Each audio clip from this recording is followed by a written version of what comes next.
Hi friends, today I'm talking about 15 wedding etiquette rules that you should always follow.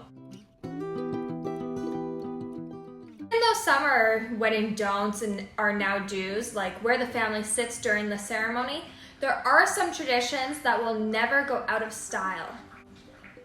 If you want to be the best wedding guest possible, always follow this advice. First is to RSVP by the date requested, no exceptions. The couple needs to know your attendance by that date so that they can finalize details such as the catering order and the correct number of chairs, all these things they have to rent. It really is important to know by a certain date. Plus, it's time consuming for the couple to track people down. I know for our wedding, we had to track people down, and honestly, it was terrible. If I were to do it again, I'd say RSVP by that date or else just don't come because there won't be a chair for you or any food. Number 2 is don't assume that you get a date. Plus ones are not mandatory. Also, don't even assume that your kids can come. Your invitation will indicate who is welcome. If you are given a plus one, put your guest's name on the RSVP card.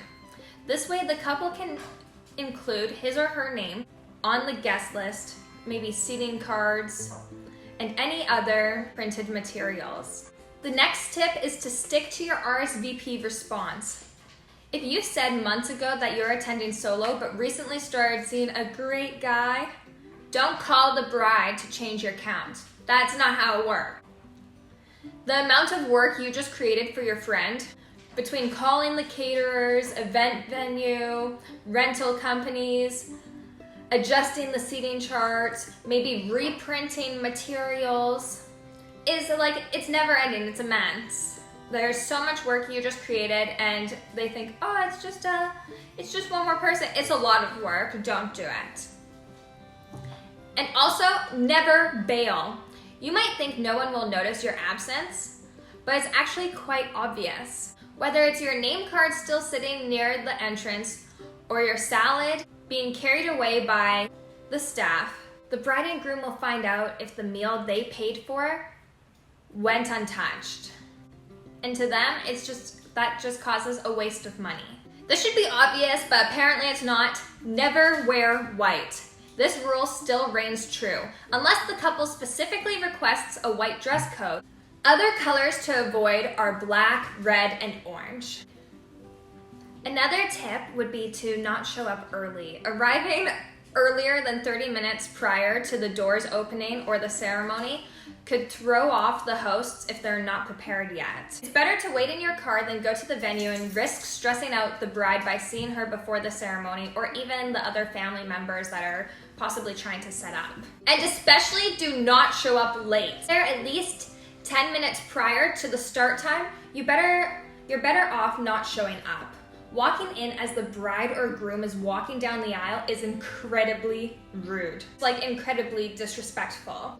All events are planned for the traffic, parking ahead of time.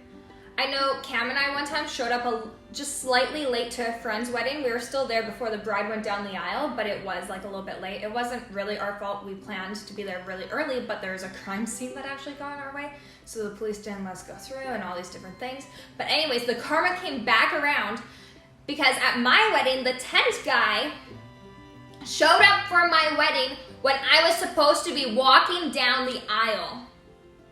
Literally, the ceremony had started and that's when the guy showed up. I was about to walk down the aisle and honestly, I'll never forgive that. It was so incredibly rude, very unprofessional. You can bet I gave bad reviews everywhere. It's just do not be that person. Okay. Always give a gift, but don't stress if it's not huge. You should give a gift based on your budget and your relationship to the couple. A second cousin returning home from the Peace Corps is going to give a more modest gift than a well-to-do neighbor with a flourishing business. When I was in university, I know sometimes I could only give a gift of maybe $20, which isn't a lot to many, but to me was all I really had. And it's more just about, buying them something special they can look at and remember it's from you, or, it's about the act of bringing a gift. But only bring cards to the reception. Many venues and planners won't accept responsibility for the gifts due to liability, so a family member will have to collect them after the reception. You may bring a nice congratulatory card, but always ship your gifts. That way they have one less thing to worry about. Also, put your phone away. More often than not, the couple hires a photographer to capture their big day, and nothing ruins a picture-perfect moment more than your big phone in the middle of the aisle, and leave the important pictures to the pros. Stay away from social media. Posting a picture of the bride or groom before getting the go-ahead steals the thunder from the couple. Everybody's waiting to see what she wore, what the dress was, how the decorations were. And so if you post it beforehand, it kind of ruins it for the next person. This is especially true for the bride, who puts a lot of time and thought into her look for the day. The next tip is to let the couple eat in peace. Please. So many of my friends talk about how they didn't get to eat. I definitely ate, and I told nobody to bother me during that time because I needed food. Since wedding days are often long and sometimes stressful, one of the few moments the couple has together is during dinner. If a couple takes the time to sit for dinner, let them. It is very well that could be the first thing they've had to eat since the morning. Remember, while you're out getting lunch or whatever before the reception, there's a good chance they've spent that whole time taking photos. Talking about food, the next tip is do not complain about the food. For those guests with dietary restrictions or food allergies, be sure to let your host know on the RSVP card. Normally there's a spot for that. The couple can inform their caterer and make special arrangements for you. If you forgot to do this until the night of, talk to the waiter or just suck it up. Sucks to suck, you know, honestly. They can't be bothered at this point. The next tip is only toast with permission. I know it would be so fun to have an open mic, but even those are usually scheduled.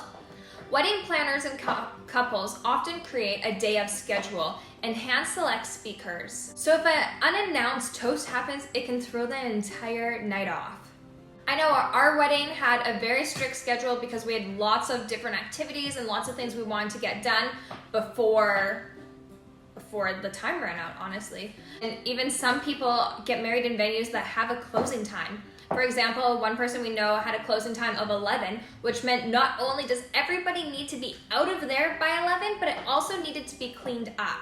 So if they didn't do all of that, they're paying for another day, and you don't want to have the couples have that charge, so just be respectful of their schedule. The next tip is to pace yourself when drinking. I know it can be hard if there's an open bar, even if champagne is everywhere you turn. Make sure you don't go over your limit. If not for your own embarrassment, for the bride and grooms. I've seen videos where I just hung my head watching these drunk guests totally ruin the video. At our wedding, one of our friends had a little bit too much and walked into a glass door.